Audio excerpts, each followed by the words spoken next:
Halo, selamat datang di kanal Trader Rasa Investor. Pada video kali ini, kita akan membahas strategi beli dan jual saham ala Peter Lynch, seorang legenda dalam dunia investasi. Saya Maya, akan berbagi dengan Anda panduan investasi yang dipopulerkan oleh Peter Lynch, seorang manajer dana investasi. Peter Lynch, seorang manajer dana investasi yang sukses dari Fidelity Magellan Fund. Pendekatan Lynch dalam berinvestasi didasarkan pada analisis fundamental dan pemahaman mendalam tentang perusahaan. Berikut adalah beberapa tips beli dan jual saham ala Peter Lynch. Pertama, Lynch selalu menekankan untuk beli apa yang Anda ketahui. Investasikan dalam perusahaan yang produk atau layanannya Anda kenal dan pahami. Gambar hanya ilustrasi, bukan pom-pom saham produk tersebut. Pendekatan beli apa yang Anda ketahui ini membantunya mengidentifikasi peluang menjanjikan yang mungkin terlewatkan oleh orang lain. Kedua, cari perusahaan dengan pertumbuhan laba yang kuat dan konsisten dari waktu ke waktu. Pertumbuhan laba yang stabil menandakan kinerja perusahaan yang baik. Lynch mencari perusahaan dengan sejarah pertumbuhan laba yang kuat dan konsisten. Ia meyakini bahwa peningkatan keuntungan dari waktu ke waktu akan menyebabkan kenaikan harga saham. Ketiga, perhatikan rasio harga earning P atau yang wajar. Bandingkan P atau rasio dengan tingkat pertumbuhan laba. Hindari saham dengan P atau rasio yang terlalu tinggi. Lynch mencari perusahaan dengan rasio harga earning yang wajar dibandingkan dengan tingkat pertumbuhan laba mereka. Rasio P atau E yang di bawah tingkat pertumbuhan laba yang diharapkan bisa menunjukkan saham yang undervalued di bawah nilai wajar. Keempat, pilih perusahaan dengan utang yang terkendali. Utang yang berlebihan dapat mengganggu pertumbuhan perusahaan dan memberikan risiko lebih tinggi.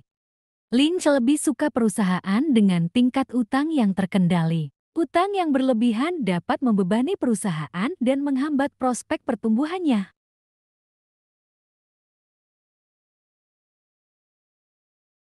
Kelima, pastikan perusahaan memiliki arus kas positif. Arus kas yang positif menandakan perusahaan menghasilkan lebih banyak uang daripada yang dikeluarkan. Lynch lebih menyukai perusahaan dengan arus kas positif, karena ini menandakan bahwa perusahaan menghasilkan cukup uang untuk mendanai operasional dan pertumbuhan mereka. Keenam, posisi pasar yang dominan. Ia mencari perusahaan yang menjadi pemimpin di industri mereka atau memiliki posisi pasar yang dominan. Perusahaan-perusahaan ini sering memiliki keuntungan kompetitif yang bisa menyebabkan pertumbuhan yang berkelanjutan. 7. Model bisnis yang sederhana. Lynch lebih suka perusahaan dengan model bisnis yang sederhana dan mudah dipahami. Ia percaya bahwa bisnis yang rumit lebih sulit untuk diprediksi dan dievaluasi.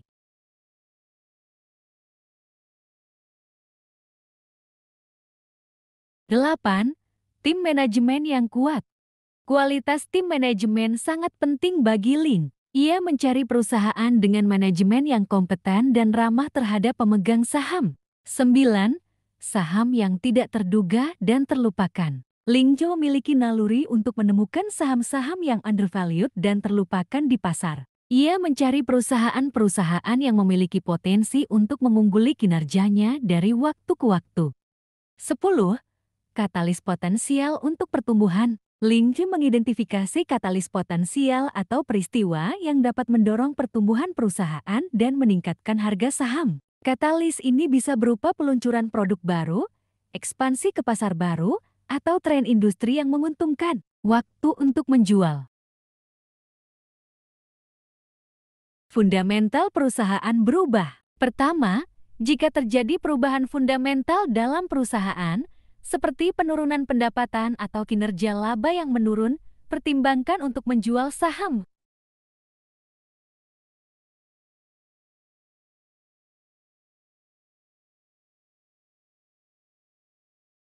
Overvalued atau harga sudah tinggi. Kedua, jika harga saham telah meningkat melebihi valuasi yang wajar, ini bisa menjadi kesempatan untuk mengambil keuntungan dan menjual saham.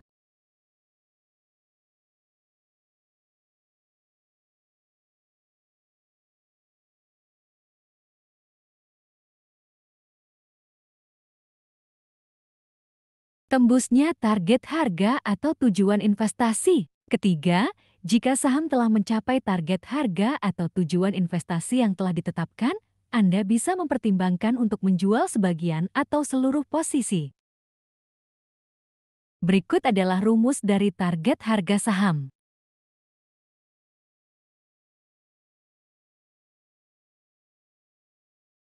Kelemahan dalam pendekatan saham Peter Lynch.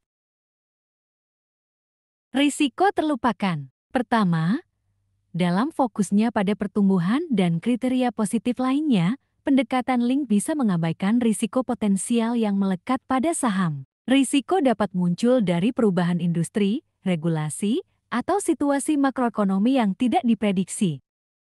Kurangnya diversifikasi. Kedua, pendekatan ini mungkin menyebabkan kurangnya diversifikasi dalam portofolio. Fokus pada saham individual yang Anda kenal bisa menyebabkan paparan terhadap risiko saham tunggal. Diversifikasi dapat membantu mengurangi risiko keseluruhan.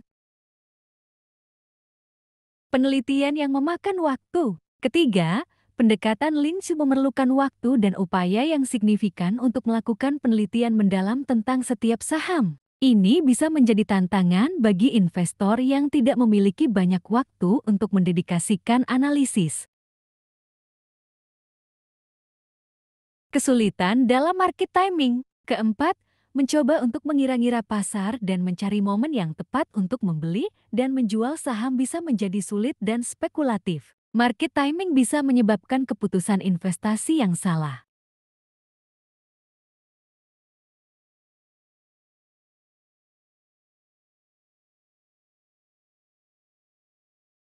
Pengambilan keputusan yang dipengaruhi oleh emosi. Terakhir, pendekatan ini dapat menyebabkan pengambilan keputusan yang dipengaruhi oleh emosi. Ketika saham yang Anda kenal dan cintai mengalami fluktuasi harga, emosi seperti ketakutan atau keserakahan bisa mempengaruhi keputusan investasi.